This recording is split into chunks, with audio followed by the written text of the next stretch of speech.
The system that we live under is unstable. It's corruptible. It's endangered. And its destiny depends on, it's our responsibility. It depends on us. It cannot be entrusted to some ethereal, intangible force that we might call the market. But what are the resources available to people to respond to that? We saw in the election in 2 weeks ago that the predatory state, you saw it's in good hands again. Well, that's certainly true. And the two forces are, of course, politics and law. Politics to give us a coherent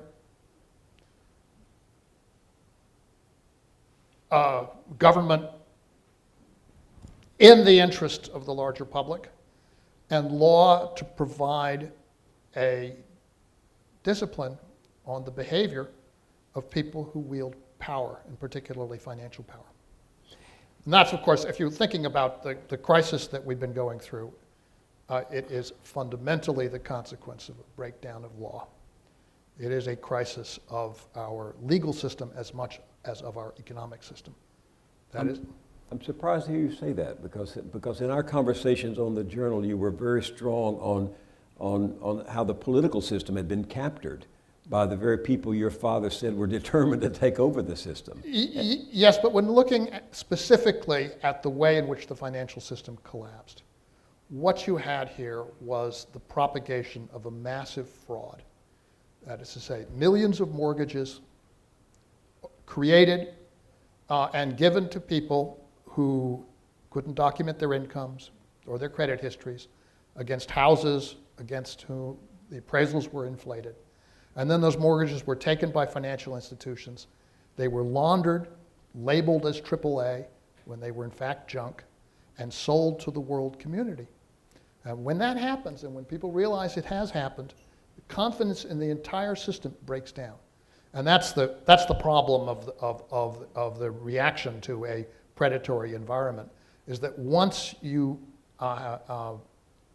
the broader world realizes that the system is not trustworthy, trust is something which is extremely difficult to restore.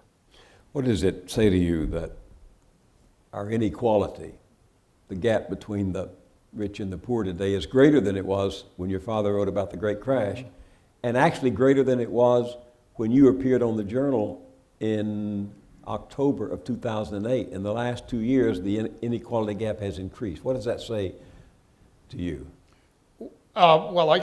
One of the things I do in my own work is a great deal of work on inequality.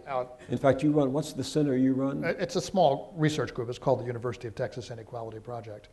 A central lesson of that work is that inequality is associated with instability. When the gap grew as large as it did in 1929, it was a reflection of the super bubble in the stock market and the wealth that apparently conveyed on a small number of people. After the crash, that wealth went away.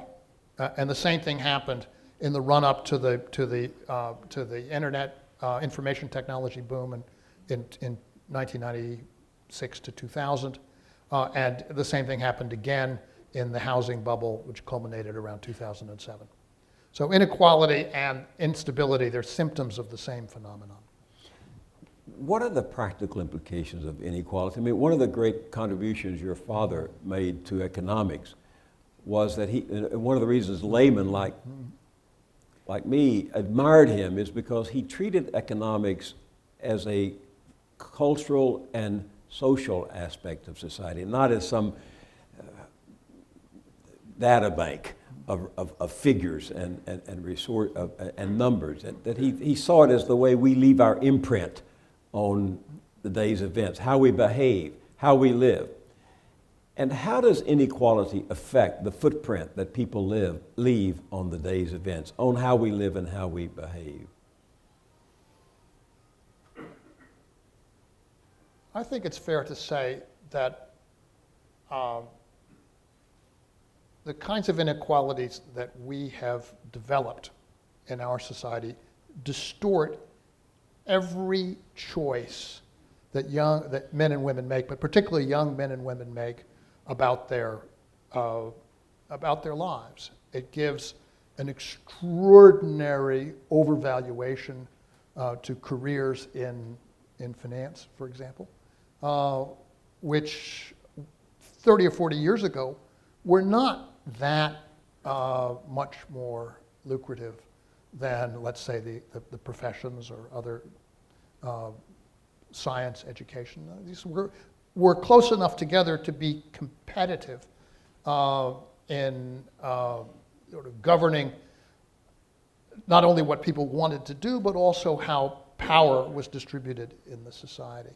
And in the world that we emerged from, it was possible for large organizations, for labor unions, for collectivities of working people to exercise significant influence.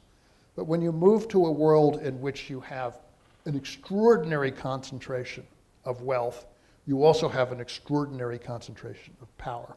And my father was not the first economist to say this. There's a marvelous sentence in Adam Smith's great work, The Wealth of Nations, which is probably the only short sentence in that entire book. And it's my favorite Smith sentence. He writes, "Wealth is power, as Mr. Hobbes says." Yeah. But you know, a practical consequence of it, I just pulled this off the wire as I was leaving the office tonight. A Morgan Stanley wealth manager will not face felony charges for a hit and run because Colorado prosecutors don't want him to lose his job. This gentleman, who manages more than $1 billion in assets, is accused of a misdemeanor for allegedly driving his Mercedes into a cyclist and then fleeing the scene. The victim, whom this gentleman allegedly hit in July, suffered spinal cord injuries, bleeding from his brain, and chronic lifetime pain. But the district attorney says it wouldn't be wise to prosecute him because doing so might hurt his source of income. I'm not making this up. And here's what he said. Why didn't he charge him for a felony conviction? Felony convictions have some pretty serious job implications for someone managing that much money. And that entered into it, he said.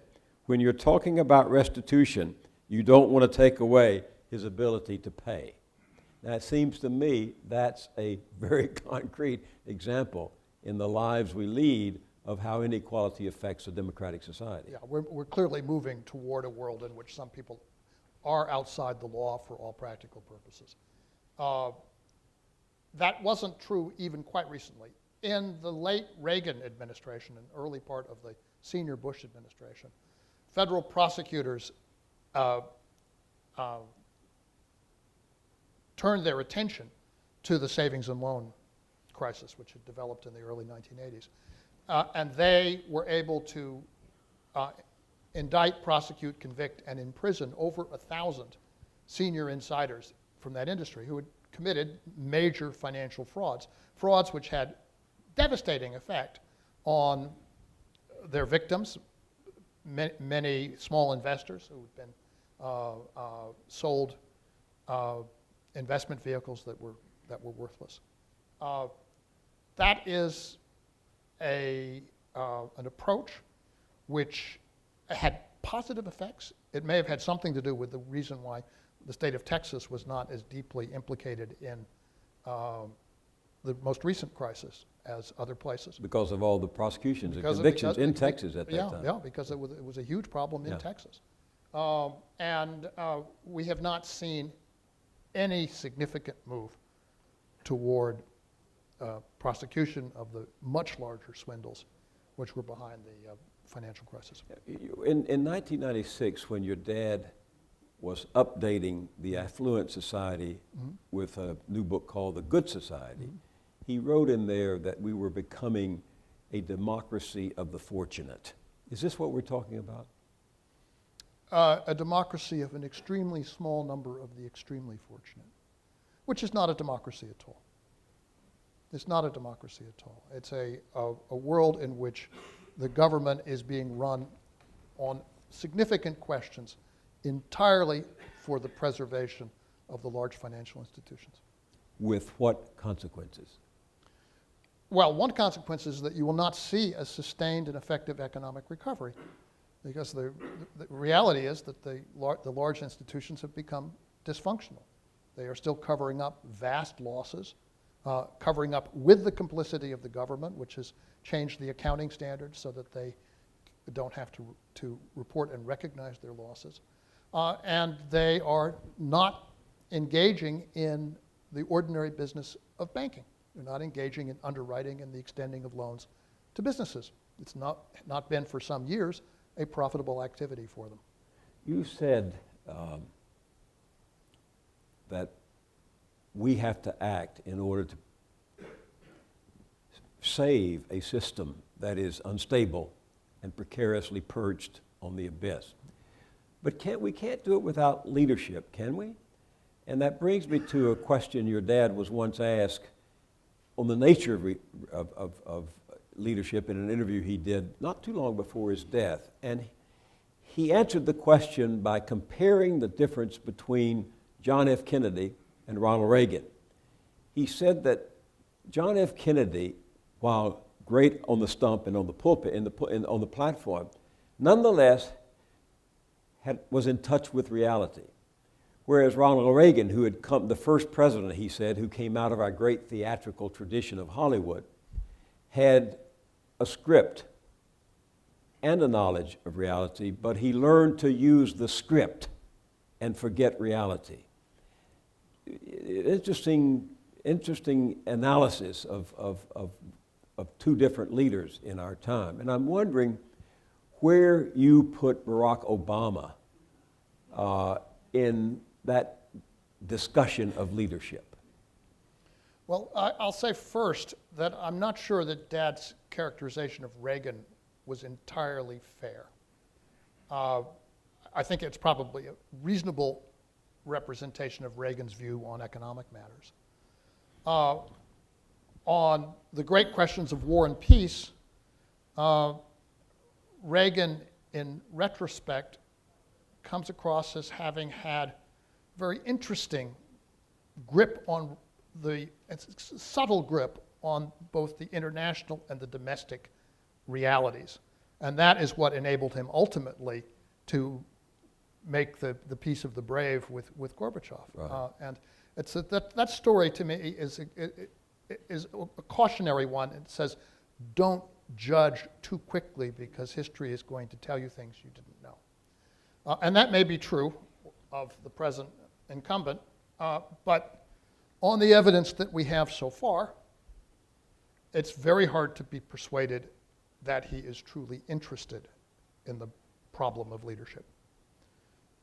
The campaign gave the impression to a great many people that this was a president with the potential to run a transformational presidency, the potential to bring forces back into American political life, to engage people who turned out for him in enormous numbers in the resolution of these massive problems that we face.